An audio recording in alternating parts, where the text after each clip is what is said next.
So we'll chant Om 3 times, followed by the invocation shlokas.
Om Sahana Bhavatu Sahanau Bhunaktu Sah Viryam Karavavahai Tejasvinavadhitamastu ma Vedvishavahai. Om Shanti Shanti Shanti. समस्त जन कल्याणे निरतं करुणामयं नमामि चिन्मयं देवं सद्गुरुं ब्रह्मविद्वरं सद्गुरुं ब्रह्मविद्वरम्. Hari Om everyone, welcome back. Good to see you, Malji. So we are covering chapter 3 of Bhagavad Gita. Right? So chapter 3 of Gita started with Arjuna's question that if it appears that karma, compared to karma yoga, buddhi yoga is higher, meaning jnana yoga is higher, why are you asking me to perform this karma yoga? व्यामिश्रेण वाक्येन बुद्धि मोहयसीव मे तदेकं वद निश्चिते येन श्रेयोहम आप्याम. So he's saying that I want to know, like I'm little bit getting confused by each speech. So just give me one path to follow. So then Bhagwan started answering, saying that in this world there are two paths.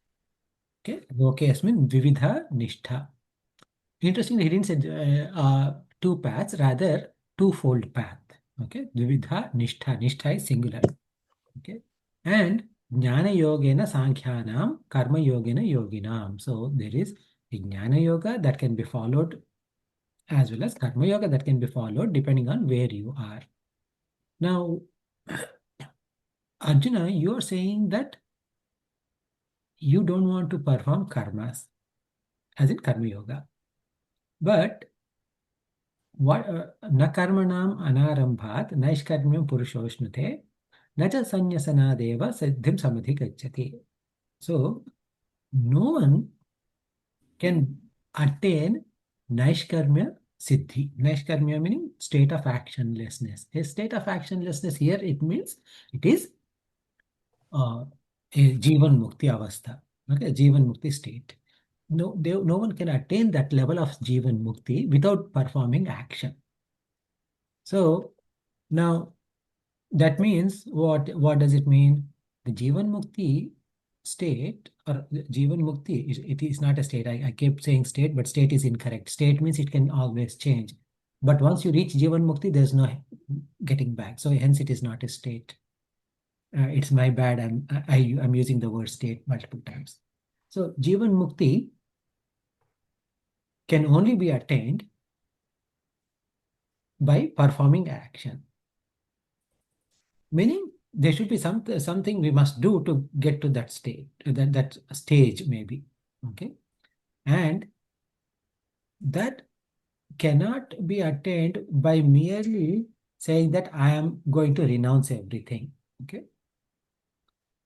And why is it that? Because that, see, our as a human body, we cannot stay actionless even for a moment. Nahi kaschit kshanamapi jatu tishtat akarmakrut. Karyate hi avashah karma sarva prakriti jairgunehi. See, there is a prakriti that Bhagavan has created, which is made up of three gunas, sattva, rajas, tamas. And what are they doing is that all these gunas are making us to look outside the world. And when that is done, we also have, along with Prakriti, not just it did not create this, but also it created five jnanendriyas, organs of senses, right? Eyes, ears, etc. They're all facing outward again. And when they are facing outward, what is happening? They are able to find the things that interest them. Eyes are seeing beautiful things, things that it likes, right? My eyes may like different things than your eyes. But eventually, every set of eyes are trying to find things that they like. Same thing with the nostrils, same thing with our tastes, our ears, all of those, right? So, as a result, what is happening is that as if we are out of control, okay, I mean, like as if we are not in our own control. Okay, avashaha. Avashaha means we are not in control of ourselves. We are hopeless, not hopelessly, but we are in someone else's control. Whose control we are in? In the control of senses. Okay. So, because of that, we see something, we want it. If you want it, we need to do something about it. So we start working about it. Whether we achieve it or not, that's a secondary thing. So now, some people, so here is what like we saw in the last session, is that the in the shloka sixth verse, right? Shloka number 6. Karmendriyani samyamya yaste manasa smaran indriyarthan vimudhatma mithyacharasa uchyate. This is what is said. So what does it mean is some some people they take prematurely sannyasa. Okay. Now this this can be taken either so when I take a premature sannyasa, then such a person is called as mithyachari or hypocrite. Now it doesn't mean that he wanted to become a hypocrite or but eventually he will become a hypocrite. Why? Because the mind is not ready. Okay. When the mind is not ready, and if you say that, okay, I want to take sannyasa, what happens?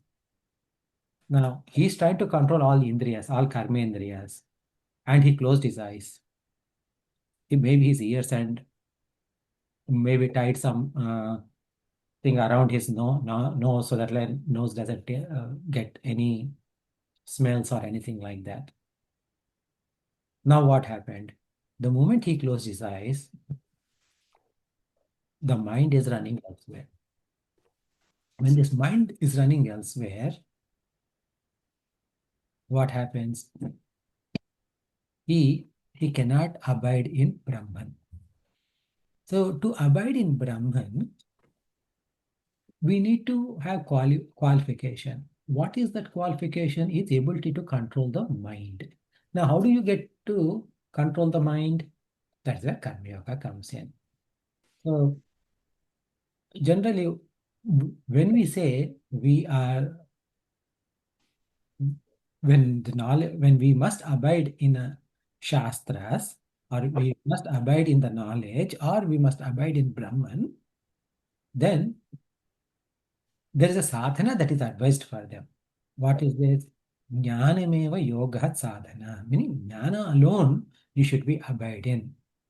So at the time of this knowledge, what happens is that there is no more association with this body, mind, and intellect. Meaning we drop our association with this sharira traya, sthula, sukshma, karna, sharira. Now, in case of this person who is prematurely trying to do this, there are some uh, vasanas are still there. Some old habits are still there. So in that case, what happens? Raga dvesha is there, sukha dukkha is going to be there. Then when we have this raga dvesha, sukha dukkha, and vasanas are coming up, then what am I doing? If I'm doing this false sannyasa, I am suppressing those vasanas. Imagine when milk is kept longer and longer without heated, it ferments and it stinks, right? So in the same way, even vasanas, when they are fermented, or like when you don't allow them to fructify at right time, they become suppression. And when they become suppression, suddenly one day there'll be a huge burst. And when that bursts, the entire sadhana is gone. Now, vasanas are not removed on one side. We don't get Jivan Mukti, and we do something else, and we end up in other issues. And it is said that such a person can even face Naraka, meaning instead of going higher, such a person can go lower. Now, in that case, what should we do? I mean, like, does it mean that we should always do karma yoga alone, or do we need to progress? So it depends. The answer is it depends. And who is the one to say what to do in what state? That is told by a guru. Okay, so that for regarding that's right. Okay, what do I need to do? Whether I should always be in performing in karma yoga, or should I move on a little bit into jnana yoga? How is that done? So in this regard, Bhagavan is taking up his the next shloka.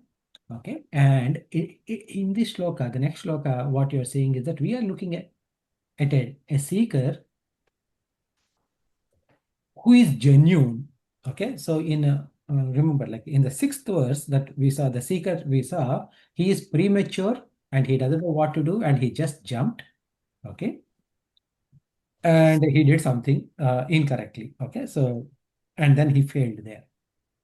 Now, someone who is sincere seeker, what happens to such a seeker and how he will proceed? That is something that we are going to see. Meaning a what you call like a uh, in sometimes you'll say like a frame with two halves, right? On the left side it says with a cross mark, don't do this, and on the right side do this with a check mark. Okay, so we just saw a cross mark on the Mm. don't do this. Now we are going to see do this instead. Okay, so that's what we are saying. Okay, so here the shloka, I'll break down this uh, uh, words first, and then one of you can go off mute and repeat after me. Okay. Yes, Twindriyani. Okay. Yes, Twindriyani has got three words in there. Yaha, tu, indriyani. Okay. Yaha and tu becomes yes, tu. Okay. Yes, tu and indriyani together becomes yes, Twindriyani. Manasa. Niyamyarabhate Arjuna. Okay, so there are three words in there. Niyamya Arabhate Arjuna. Together becomes Niyamyarabhate Arjuna. Karmendriyaihi. Karma and Indriyaihi. Together becomes Karmendriyaihi. Karma Yoga Masaktaha. So there are three parts in there. Karma Yogam. So there is Karma Yogam. Together. Asaktaha is the third word. Together becomes Karma Yoga Asaktaha Sa Vishishyate. Vishishyate. Perfect. Okay. So please repeat after me. Yastvindriyani manasa Yasmindrayani manasa yamyarabhate Arjuna niyamya niyamyabhya नियम्यारभते Arjun. कर्मेन्द्रियैः कर्मेन्द्रियैः कर्मयोगम् कर्मेन्द्रियैः कर्मयोगम् असक्तः स विशिष्यते. असक्तः स विशिष्यते। So, as I mentioned, this particular sloka is focused at a seeker who doesn't have right means yet, okay? Meaning he doesn't have proper adhikaratva for Sankhya Yoga. Now, the previous person is very inferior person because he's kind of like a kind of sort of faking meditation, okay? But here he has a right intention and the means should also be right. So he's trying to apply the right means at the right time, okay? So now to abide in the self, this Vidvat Sannyasa or the final sannyasa, we should have Chitta Shuddhi. How do we gain Chitta Shuddhi? Through Karma Yoga. So here it is said, Yaha, meaning the one who, tu is but, right? So this tu is but, this is in reference to previous shloka, okay? We saw someone else, right? So we called him as what? We called him as Mithyachari. We called him as hypocrite. But, okay, so okay, about this thought process is the tu. Yahatu indriyani manasa niyamya. So, niyamya means controlling. What is he controlling? Indriyani. All the indriyas are being controlled. By what? By manasa, by mind. Okay. So that means what is happening? This person, he sees the faults of raga and dvesha. Okay. And he knows that, okay, raga dveshas are bad. He knows that whatever indriyas bring to me, they are temporary. And in everything that I liked or I thought I liked, there is a dislike built in there. Okay. Everything that I think as my sukha, my happiness, there is some problem in there. Okay. For example, okay, I think I like Mexican food, very hot Mexican food. I eat it. Next morning there is heartburn. Okay. Or I eat lot of like I like ice cream. I eat ice cream. Then next morning my blood sugar levels go up. Like that. So no matter. So I'm not saying like so the point is that in every happiness, okay, whatever we think there is happiness, right? In every happiness, there is an inbuilt pain is there, inbuilt suffering is there. So this kind of an understanding is there. When that kind of understanding is there, what happens is whatever indriyas are bringing, yeah, to mind will say, no, not this, not for me. Okay, it automatically pushes away. So for that mind to automatically push away, if that kind of vairagya is needed, the prerequisite of vairagya, which is viveka, must be there. So in this case, this person, when he's controlling indriyas with the mind, that means that he has viveka already. Okay. So yahatu indriyani manasa niyamya arabhate Arjuna. Okay. One who start doing this arabhate. One who is doing this, who started and continuing to do this. Hey Arjuna, what happens? Karmendriyehi karma yogam karoti. Oh, not only that. Okay, he does something else. What is that? Jnanendriyas, whenever something is bringing, he's saying, no, not this for me. No, not this for me. Right? Jnanendriyas means organs of senses. But on the other hand, he has this karmendriyas, organs of action. He's not letting them stay either. Okay? He's performing karma yoga with those karmendriyas. Now, we know the difference between karma and karma yoga. Karma means performing any action is karma. Okay? So we say good karma, bad karma, all of that, right? But when we actually say good karma, bad karma, this is the result of action, karma phala. That's what it is referring to. But karma could be like, a desire-based action. Karma could be a prohibited action. All of those actions we can perform. But in this case, what kind of, when karma yoga means what? It has to be, first and foremost, it has to be obligatory duties, performance of duties alone. Number two, not expecting any results. Number three, with the attitude that I'm doing it to propitiate my Lord. Okay, right? This is Ishwararpana Buddhi. Then finally, whatever comes, I take it as God's prasada. So that is prasada buddhi. Only when these four conditions are met, that is what karma yoga, right? So using this karma indriyas is performing karma yoga. Then karma yoga, okay, asaktaha. Okay, now asaktaha means he is not attached. Not attached to what? He is not attached to the results, whether the result is good or bad. Okay, such a person is saha vishishyate. So now that person is better. Okay, such person is shrestha. Why? This person is following the sadhana required for the progress. Okay. Now, and not only that, he has adopted the right sadhana. What is the right sadhana? Karma yoga.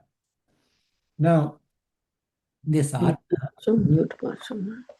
yeah, sorry, Varsha, you have question? I'm okay. Thank you. So the sadhana can be a right sadhana or wrong sadhana depending upon the means of adoption by different levels of adhikaris. What do you mean? A daily life example. For a first grade student, okay,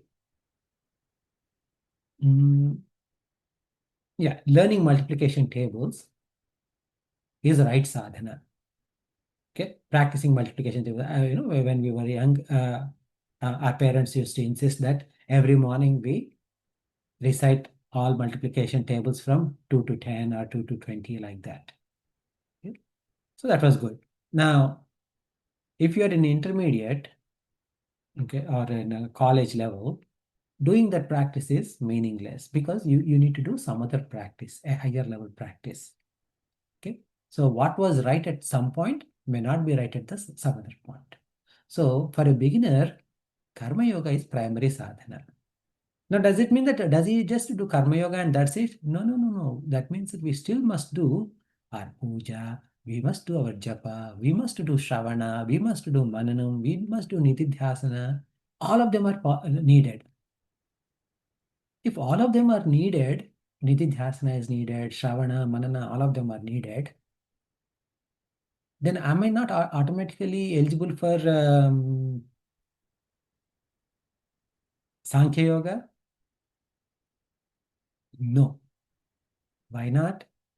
Because today we have other responsibilities. Because of that, 24 hours dhyana is what it means for us. Okay. So, and we cannot abide in this dhyana for 24 hours at the day either. Okay. So the Shastra, scriptures gives different means at different times. Based on what? Based on my inner maturity. The maturity is primarily in terms of chitta shuddhi. When chitta shuddhi is not there, karma yoga is recommended. When we gain knowledge, then we must abide in knowledge. That is Sankhya Yoga. Now, the one who got the knowledge, okay, they should not abide, they should not be doing, be engaging in these karma yoga activities because the abidance in self could be lost. So they should do their daily sadhana and perform whatever time they have, they must perform uh, the Jana Seva or the Seva and everything as Bhagwan Seva, okay, as sadhana. Okay, even that should be as sadhana alone. Now, how would I know what to do, how much to do? So, for me to understand that, okay, I need the Shastras inputs. Now, yeah, I understand there is Shastra, somewhere Shastra says slow and steady wins the race, and some other place Shastra says time is of the essence. Where do I fit? Which one is applicable for me? For this, we need a guru. We must have a guru. Many sadhakas or many seekers go astray because of this mistake. And the worst thing is that they don't consult the guru. So, all of us in our own life, we must approach a guru. Okay. Now, we may not be able to find a Jivan Mukta Guru, right? A Vidvat Sannyasi like Puja Gurudev Swami Chinmananda, but we are familiar with a lot of Vividisha sannyasis, meaning the people who are on the path of like who are walking on this path by giving up their daily life. I mean, like this material life. Like lot of our Swamins, right? Pretty much all of our Swamins in Chinmay Mission, whether it is from Shantananda ji, Swami Prakashananda ji, or any other Swamins, right? We can approach them and tell them what we are doing, how much we have done, what we need to do, etc. And then they will be able to give us right instruction. And now the guru is going to give an instruction what is right for us. Okay. And it could be sometimes, it could be in contrary to what my mind said. Okay. So in that case, we must abide by what guru says, not what our mind says. Okay? Because sometimes our mind, no, don't say like, my gut says always right. Okay, that may be true in uh, material life, but not in the spiritual life. Because we are too close to ourselves. We are too subjective in judging ourselves. We cannot be objective. We want to go fast. And the spiritual path is very slow process because it is evolution, not revolution. Okay? So, when you see a flower, right? I mean, budding flower, okay, you cannot uh, open it uh, you cannot like open those petals by yourself. It will ruin. It will get ruined. It will open in its own at its own pace. In in one of the WhatsApp university messages that I gets forwarded all the time, right? I think that's where I saw this, or I don't recall where I read.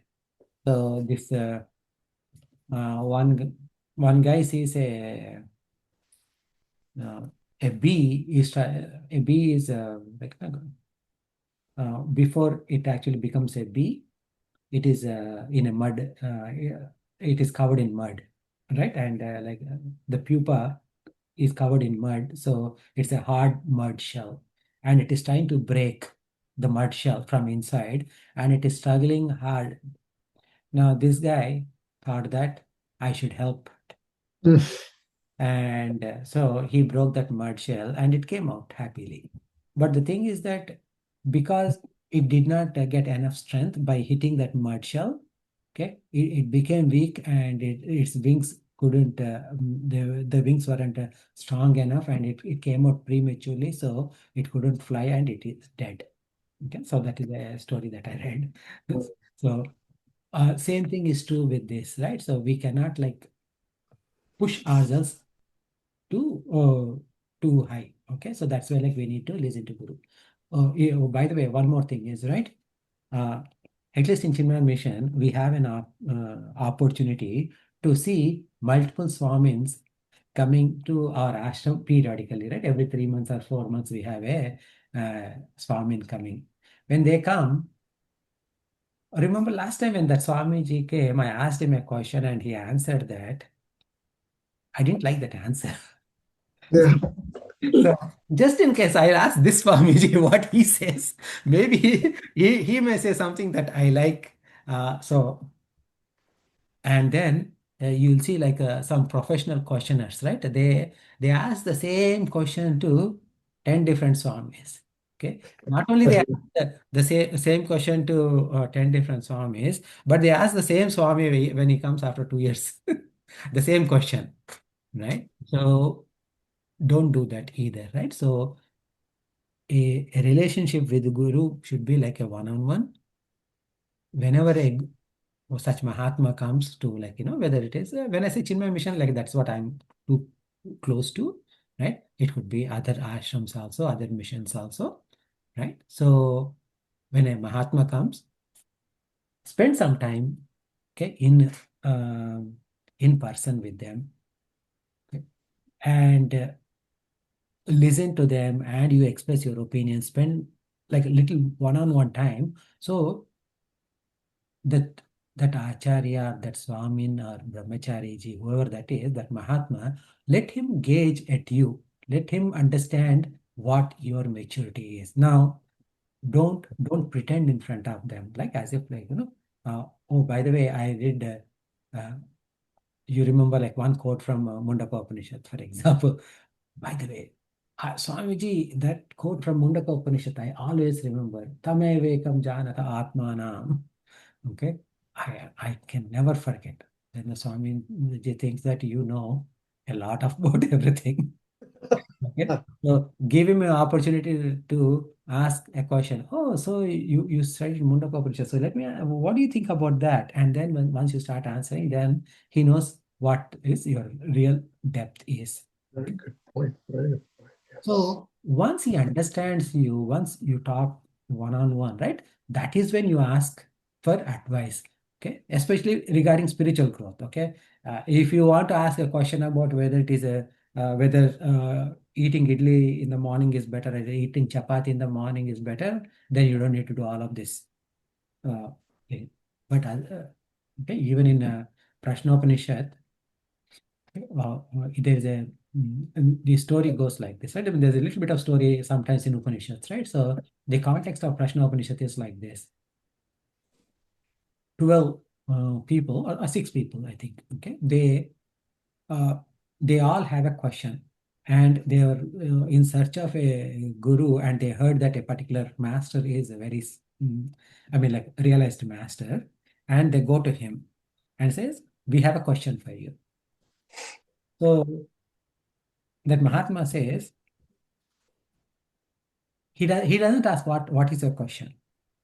He simply says, you stay in my ashram for a year and help me around.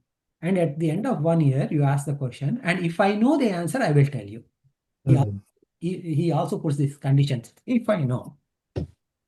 Now, now the question is, now he didn't even hear the students' questions. Now, can students take his word and stay there or not? Mhm. Okay. But the students had faith. They stayed for 1 year. So and then they ask questions. Now the Upanishad doesn't talk how they lived there or nothing like that. But what happened in this 1 year is, obviously, like they're not sitting for free. I mean, idly. They are doing work, okay, day-to-day work, and they are studying shastras, etc. Now, when they are doing all of this, the teacher is observing them in terms of what their knowledge is, and in terms of what their lifestyle outside that knowledge is, right? Because he's observing them for 1 year. Now, students are also observing teacher, right? In both ways it is happening, and they are also getting, as they are observing the teacher, they also are getting more and more shraddha and bhakti at the teacher. At the end of 1 year, they ask the questions, and those set of questions and the answers is what Prashna Upanishad is. So, see, the thing is that there is a relationship built between the student and the teacher in that 1 year. Okay. Now, in this day and age, we may not 1 year relationship, but at least try and build how much ever you can. And then once you start building the relationship, right? At least the Chinmay Mission Acharyas, most of our Acharyas, if you send an email, they will respond. If you call, they will pick up. Okay. And so it is, how often do you want to connect with them? It is up to you. It is in your hands. Okay. So connect with them, talk to them, develop a relationship with these Mahatmas, and pretty much all of you have ability and means to connect with them. Okay. So and then you go ahead and uh, talk to them about your progress, and they will be able to guide what is right for you at your specific family situation. Okay. So this is, I mean, like this is not all part of our what you call our discussion on this particular shloka, but because the topic of guru has come, I wanted to make sure that we are all on the same page around this. Thank you. Thank you. Good. It's been a while that they have had a Swami here in the mission. I don't recall. It's been quite a while. We didn't have any this winter or springtime. I heard that next month there is Swami Aparajitanandaji is coming. Is it? I don't know because okay. Yeah, yeah. Yeah. Okay, we will talk about that later. Okay, after the session. So let's focus on this, right? So, any questions on this particular shloka, seventh verse? Mm. No, I wanted to clarify your point. You said somebody who has already achieved jnana does not have to perform karma yoga. Is that how you interpreted it, or I understood it differently? That is, they don't have to perform, and yet they perform primarily for two reasons. One is that when they are seeing this, right, they are, I mean, like when they are actually like helping people, like said, like let's take Puja Gurudev Swami, Chinmayananda ji. Okay. Now, someone asked, I mean, you know, like he has dedicated his entire life for Gita, Jnana Yajnas, and other Jnana Yajnas around Upanishads, etc. In fact, like he's the one who has termed the uh, this giving discourses as Jnana Yajnas, right? From chapter 3 of actually, like we see this Jnana Yajna actually in chapter 4 it comes. Okay, so this Jnana Yajna term he took from there, and he was calling Jnana Yajnas, and he dedicated his life to teaching until his last breath. Now, someone asked him, Gurudev, how long you meditate? And the answer is that he said like 7/24. Okay, so when he said that I meditate 7/24, that means what? He is in continuous touch with the notion that he is Brahman and nothing other than that. And he is letting his body perform what the body is supposed to perform, which is give knowledge to everyone around him.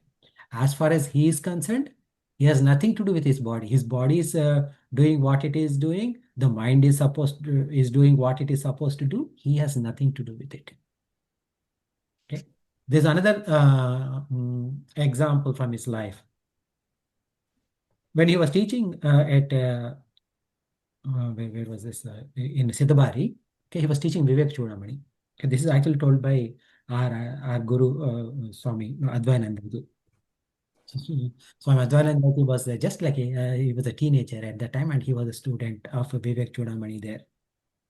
So when it was being taught in a camp, when it being taught in a camp, that means that a lot of people like us would sign up and go and attend the camp. Now, one day, and between sessions, sometimes there would be 15 minutes to 30 minutes gap. And Gurudev, after teaching session 1, he would be relaxing, right? And really he relaxes for half an hour or whatever, and then he starts the next class. Now, when this is going on, like these devotees are very enthusiastic. So someone started singing bhajans during those 30 minutes instead of sitting in silence.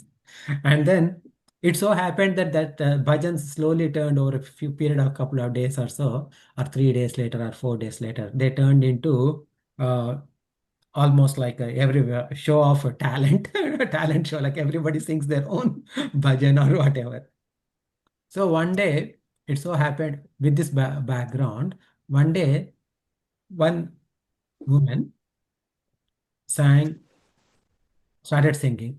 And the thing is that she, what do you call, like, she is a tone deaf or whatever the term is, I'm not sure exactly. And it was atrocious apparently. Everybody was like getting annoyed, irritated, etc. They're also scared that what would Gurudev say. Okay, and they were all like worried, and Gurudev was just he just closed his eyes and he was like he's appeared to be like resting and sleeping, right? Now people wanted to leave, they can't leave, and all of that happened. Eventually, you know, everything that begins will end, right? So the time, that 30-minute time gap also ended, and she has to stop. And Gurudev continued his class, and then that think that lady left, and then there was Q&A or whatever, and someone asked that question. Gurudev, that was such an atrocious thing. How could you bear that? So he said, I'll tell to the best of my recollection, okay? Tympanium, right? Tympanium is in here, right? Yeah. A sound has came out because some vocal cords that hit a tympanium in the ear, and it created a vibration, and it went out. What do I got to do with it? Mm. Okay. So that means whatever is happening, it is happening at level of this worldly level, right? I have nothing to do with it. Right? So now, because of that, I mean, like in case of Puja Gurudev, right? We heard this. So now we understand that even though it appears to be that they are performing karma yoga, they are not really performing karma yoga. They are abided in Sankhya yoga, right? In the same way, which Mahatma is having what kind of a internal thing, we never know. Okay. I mean, like, we don't even know how each of us think, right? Other person thinks in front of the person ahead in front of us can think.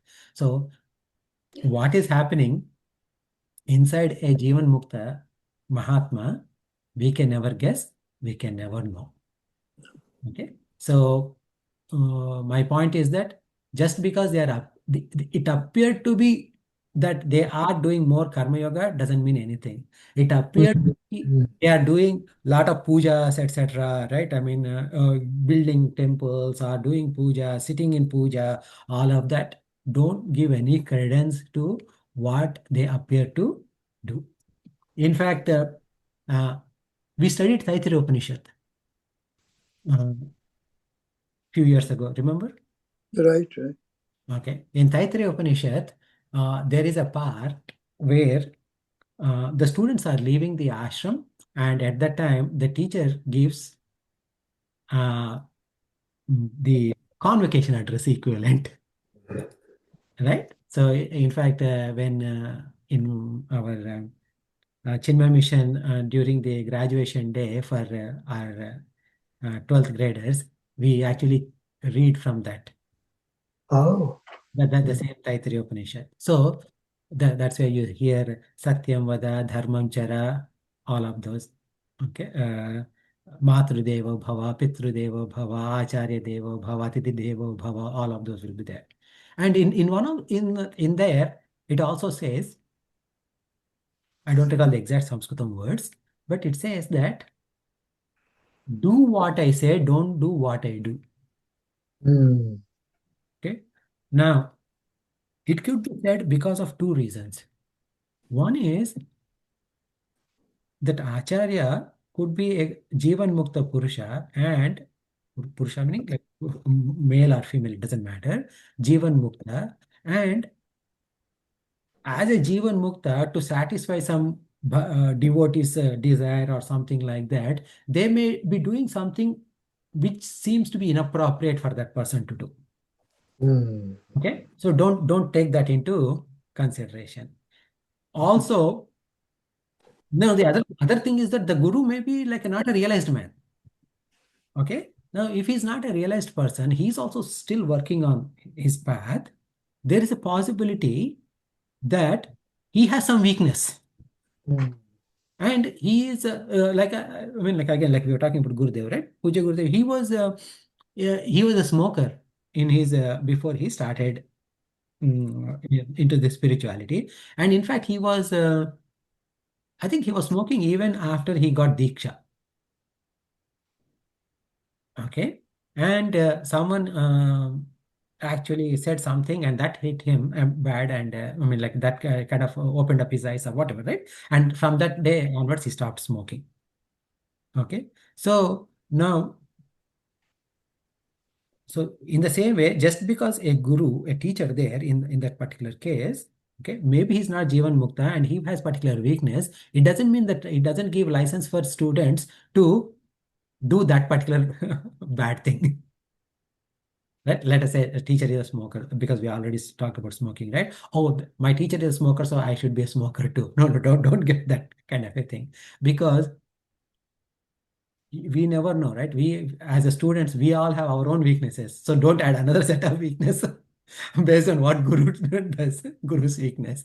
You try to get rid of your own weakness. So that's why the teacher there also says, I mean, there are two possibilities I said, right? One is that the teacher himself may have a weakness, or he is a Jivan Mukta Purusha, so he does whatever he does.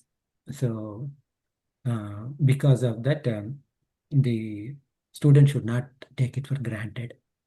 Okay, so that means that even in terms of questioning the teacher, right, a Jivan Mukta, we cannot question anything. Make sense? Sure. Okay. So the next shloka is, I'll break down the words. Niyatam kuru karma tvam. They're all single words. Jayo. That one is two words are there. Jayaha and sorry. Jayo is actually Jayaha. Okay, that the single word. Because of Sandhi, it becomes Jayo. Hiyakarmanaha. That Hiyakarmanaha is two words. He and Akarmanaha. He and Akarmanaha has become, together have become Hyakarmanaha. Okay. Sharira Yatrapi. So three words are there. Sharira Yatra Api. Together have become Sharira Yatrapi Cha Te Na Prasidhyeda Karmanaha. Okay. Prasidhyet. Prasidhyet. Sorry, Prasidhyet Akarmanaha. Prasidhyet Akarmanaha. Right? So there are two words. Okay. So,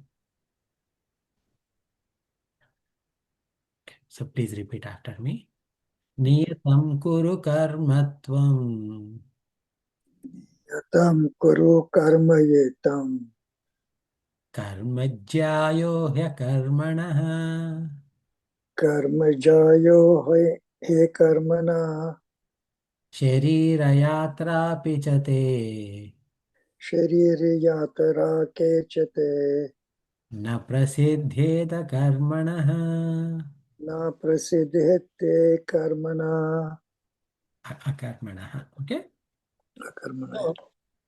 Now, compared to a mithyachari who is a hypocrite, okay, it is better to become a karma yogi. Okay, because uh, at least as a karma yogi, we get to offer the results of our action to the Bhagwan. And as karma yoga is being practiced, what happens? old vasanas are exhausted. Now new vasanas are not created anymore. Right? So now what it is saying is that for the one who has given up actions prematurely, okay, akarmanaha. So here, see that there is this akarmanaha is there, right? Akarmanaha means one who is performing akarma. Akarma, the word akarma here would be different from the word akarma in chapter 4. Okay? So, so now, just like when we say karma, karma has two meanings, right? Karma means it could be action. Karma means it could be results of the action, right? And we need to understand from the context. So here, akarma in this chapter is referring to physically not doing something. Okay?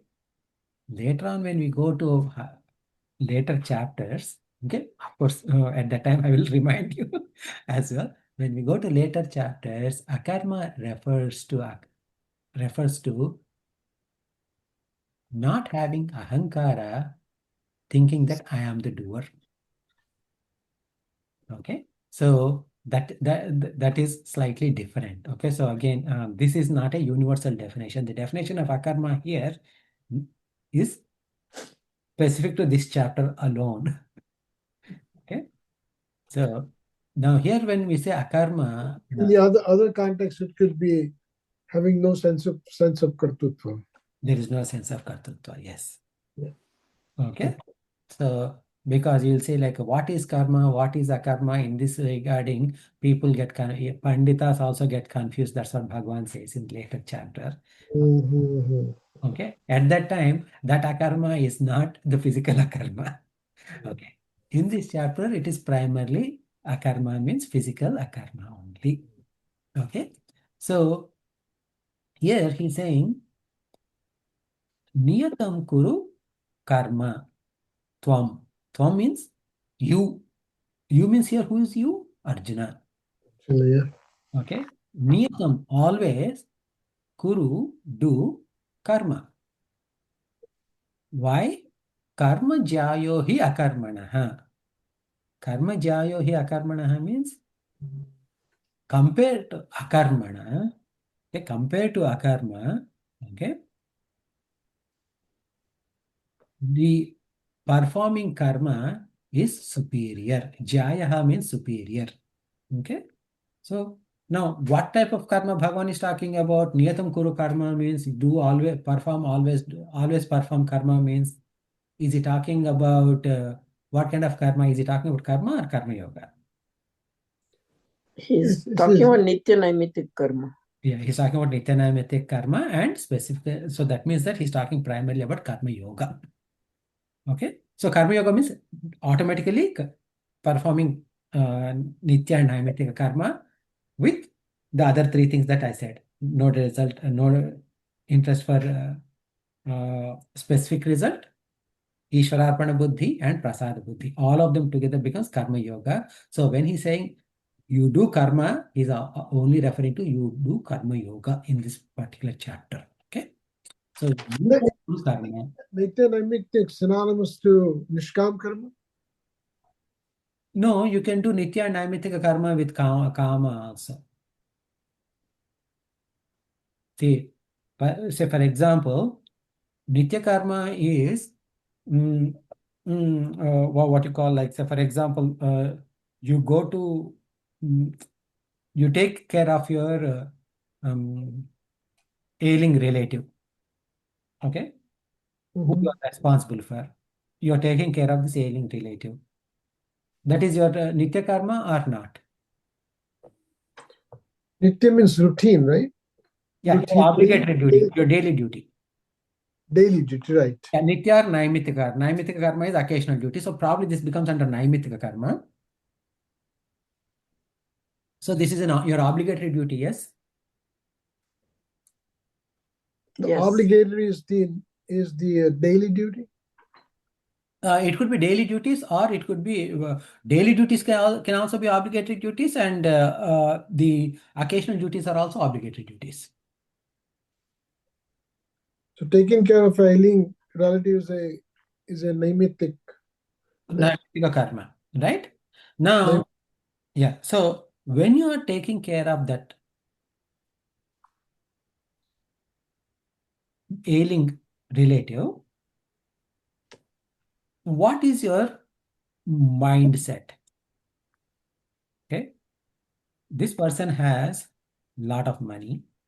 Mm. Okay, and he doesn't have many direct beneficiaries.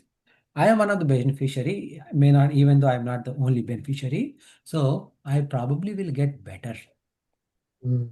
So in that case, you are doing your obligatory duty with a desire. So it cannot be called as nishkama karma.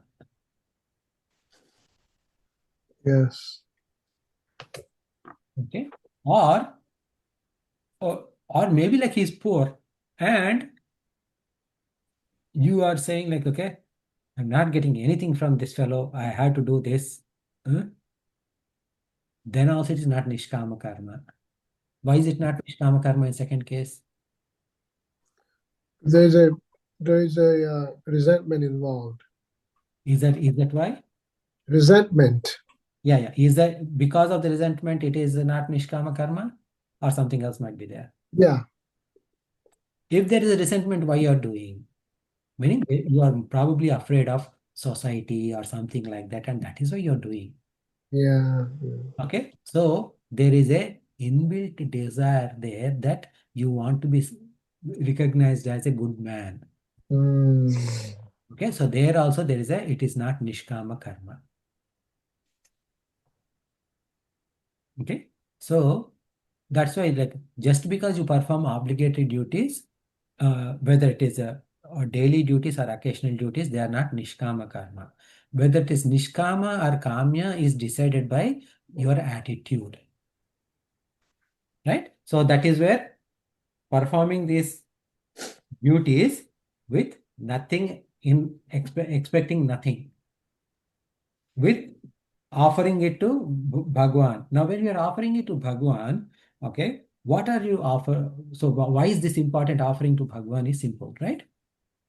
If you are making a prasad to Bhagwan, okay, Bhagwan, which dish are you going to cook in?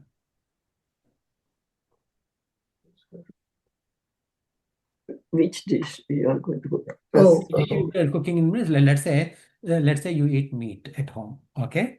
Are you going to use the vessel that in which you cook meat? no. No. Okay. You will have a separate dish, separate vessel that in which you never cooked meat. This is just as an example, I'm Yeah, saying. yeah. I got it. Then probably the plate that you put the food plate or whatever bowl in which you put the prasad usually is not a bowl in from which or the plate from which you directly eat on a regular basis. Correct. This is something separate. Okay. Mhm. Uh, if I mean like I don't think any Indians do that, but like I often see in movies, etc. The people here like they open that milk can and they all drink like that and put.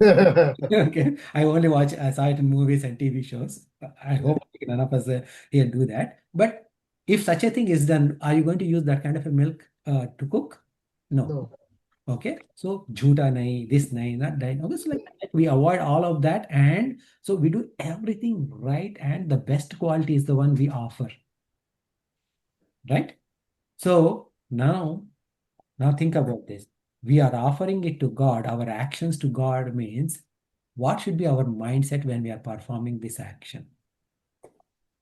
Seva, bhakti, So that mindset should be of purity. and purity. Yes.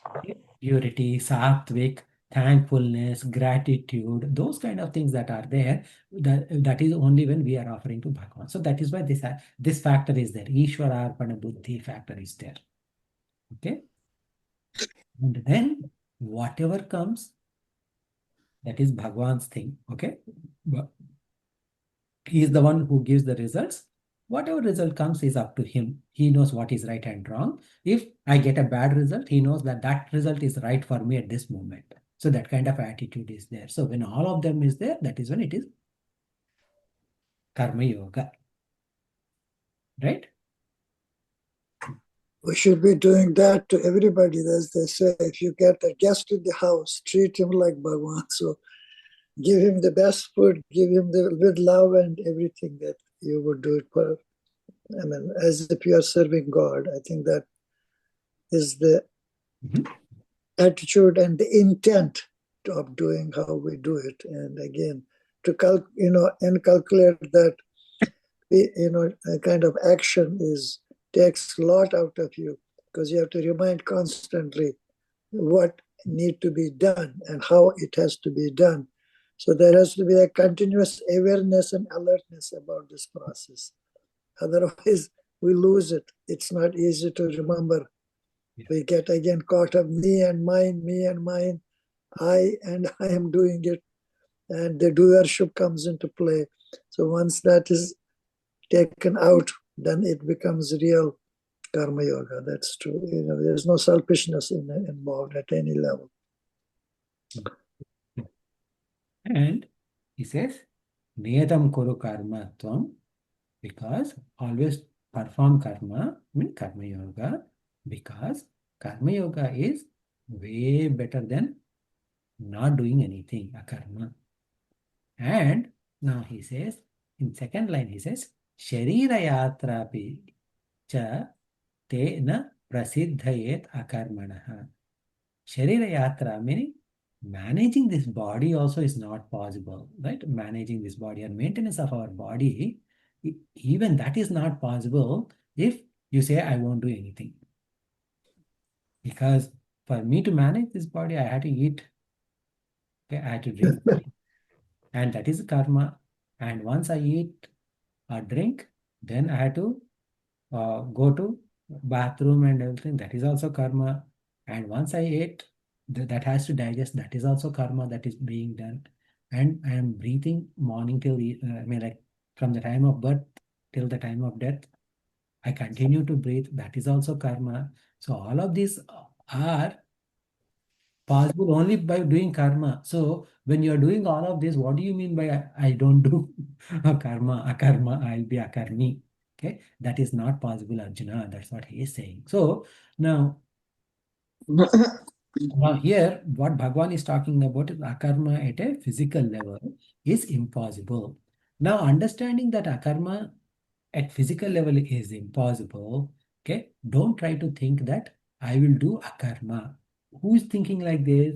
Someone who is immature, okay, an immature person who thinks that sannyasis means they don't do anything, okay.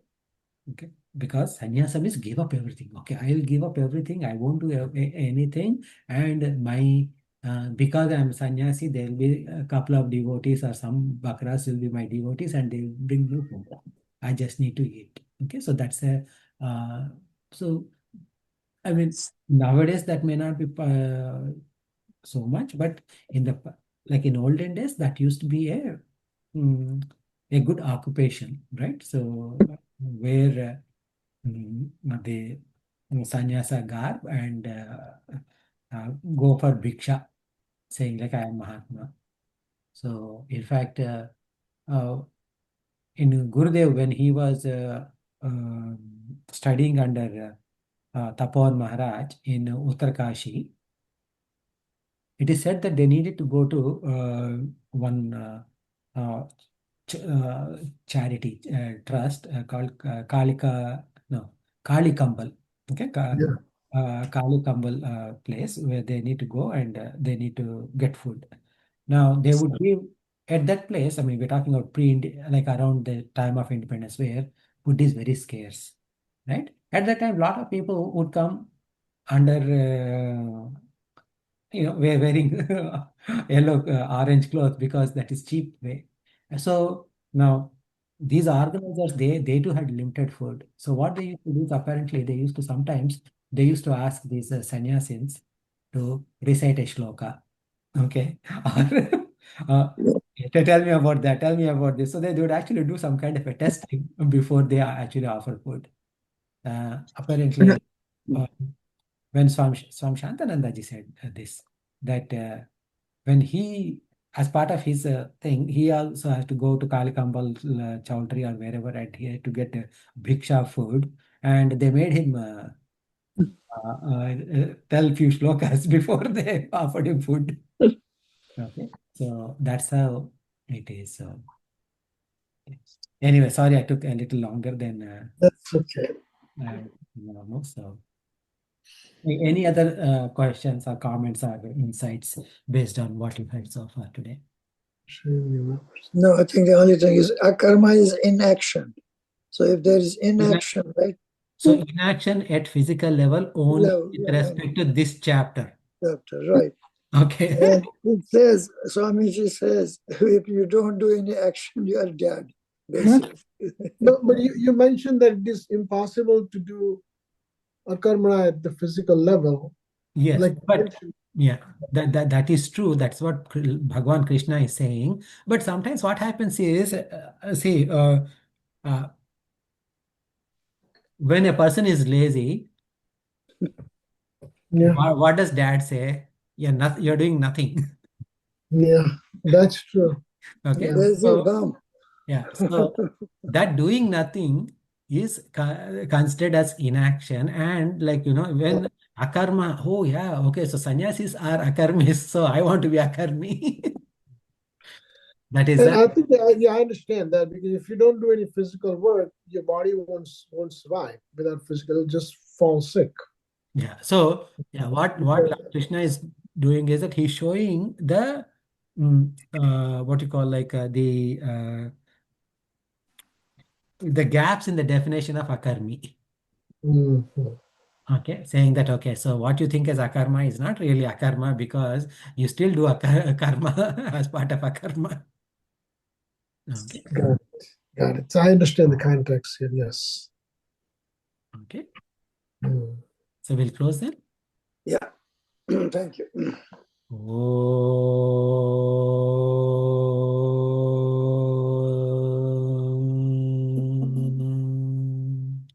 पूर्णमद पूर्णमिदं पूर्णात् पूर्णमुदच्यते पूर्णस्य पूर्णमादाय पूर्णमेवावशिष्यते ॐ शान्ति शान्ति शान्तिः हरिः ॐ श्रीगुरुभ्यो नमः हरिः ॐ Hari Om. Thank you.